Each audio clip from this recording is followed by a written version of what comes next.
Good morning બાળકો, કેમ છો? લાસ્ટ વિડીયોમાં આપણે જે ફોર જગ વિશે શીખ્યા હતા. આજના વિડીયોમાં આપણે કે ફોર કાઇટ કઈ રીતે લખાય એ શીખીશું. ઓકે, એ પહેલા આજનો એક કોર્સ જોઈ લઈએ.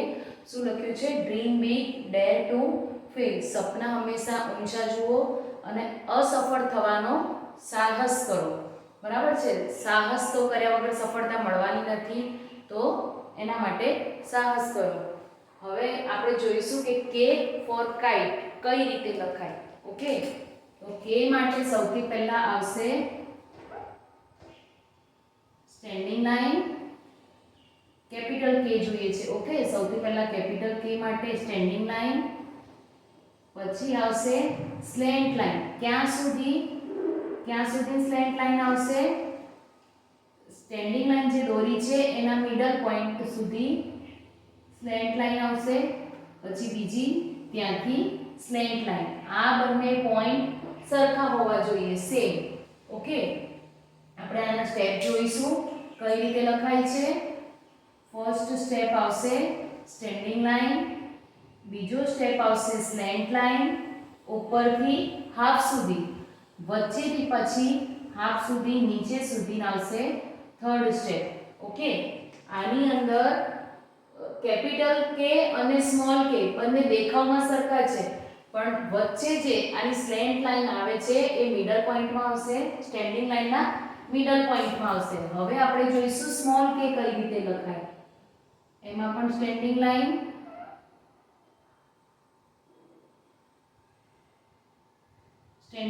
સ્ટ્રેટ. હવે આને આપણે ફોર લાઈનમાં જોશું ત્યારે તમને વધારે આઈડિયા આવશે. ઉપરનાથી નીચેની અડધો જે પોર્શન છે એના પણ અડધામાં આવી રીતે સ્લેન્ટ લાઈન આવશે. ઓકે, જેમ આમાં વચ્ચે સેન્ટરમાં લખતા હતા આપણે સ્લેન્ટ લાઈન, આની અંદર નીચે આવશે હાફનું પણ હાફ. ઓકે, ત્રીજા ભાગમાં આપણે સ્લેન્ટ લાઈનનો મિડલ પોઈન્ટ લેવાનો છે. હવે આના સ્ટેપ જોઈશું. ફર્સ્ટ સ્ટેપ આવશે standing line, slant line second point step, અને બીજી સ્લેન્ટ લાઈન આવશે થર્ડ સ્ટેપ. આપણે જોઈએ કે ઇંગ્લિશની ફોર લાઈનમાં આપણે કઈ રીતે કે લખાય. ઓકે, કેપિટલ કે અને સ્મોલ લેટરનો કે બંને શીખવાડું છું. કેપિટલ કે 3 લાઈનમાં આવી રીતે, બરાબર છે. સ્ટેન્ડિંગ લાઈન ફર્સ્ટ, સેકન્ડ અને થર્ડ લાઈન, 3 લાઈનની અંદર સ્ટેન્ડિંગ લાઈન આવશે. પછી જે વચ્ચે આવે છે વચ્ચેની લાઈન, બીજા નંબરની લાઈન સુધી ફર્સ્ટ સ્લેન્ટ લાઈન અને ત્યાંથી બીજી સ્લેન્ટ લાઈન. ઓકે, પછી આવશે સ્મોલ કે. એમાં સ્ટેન્ડિંગ લાઈન સેમ જ કેપિટલની જેમ જ સ્ટેન્ડિંગ લાઈન દોરવાની છે, પણ સ્લેન્ટ લાઈન ક્યાં દોરવાની છે? વચ્ચેની ખાલી બે લાઈન જે છે સેકન્ડ અને થર્ડ, તેમાં જ સ્મોલ કે લખવાનો છે. આ થયો આપણો કેપિટલ કે અને સ્મોલ કે. ઓકે, ચલો કે થી શરૂ થતા વર્ડ્સ જોઈશું. કયા ડ્રો કર્યા છે અહીંયા જોઈશું. કે ફોર કાઇટ, KITE, કાઇટ એટલે પતંગ. કે ફોર કેટલ, KETTLE, કેટલ એટલે શું થશે?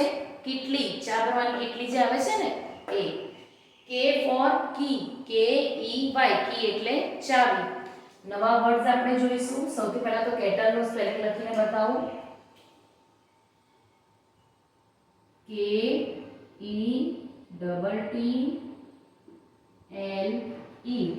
કેટલ એટલે થશે કીટલી.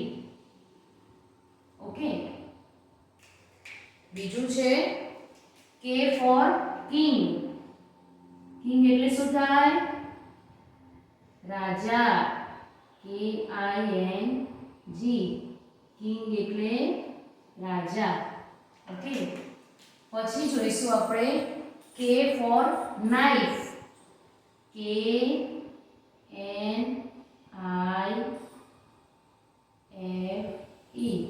નાઇફ એટલે શું થશે? ચપ્પુ.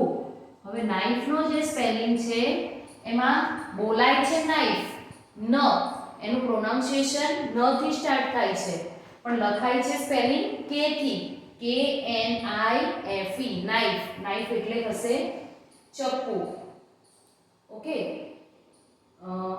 કાઇટ, કી, કેટલ ને કિંગ, નાઇફ આવી ગઈ. ઓકે, કી લખીને બતાવું.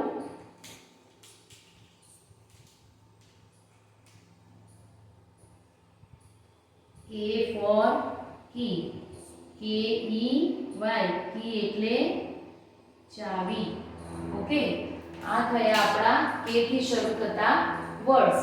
કેપિટલ કે, સ્મોલ લેટર કે કઈ રીતે લખાય, 4 લાઈન ની અંદર કે કઈ રીતે લખાય અને કે થી શરૂ થતા વર્ડ્સ. ઓકે, નેક્સ્ટ વિડિયોમાં આપણે જોઈશું L વિશે. ઓકે, L કઈ રીતે લખાય. તો રોજના નવા વિડિયોઝ જોવા માટે મારી ચેનલને સબસ્ક્રાઇબ કરો તો તમને વિડિયોઝ જોવા મળશે. બાય.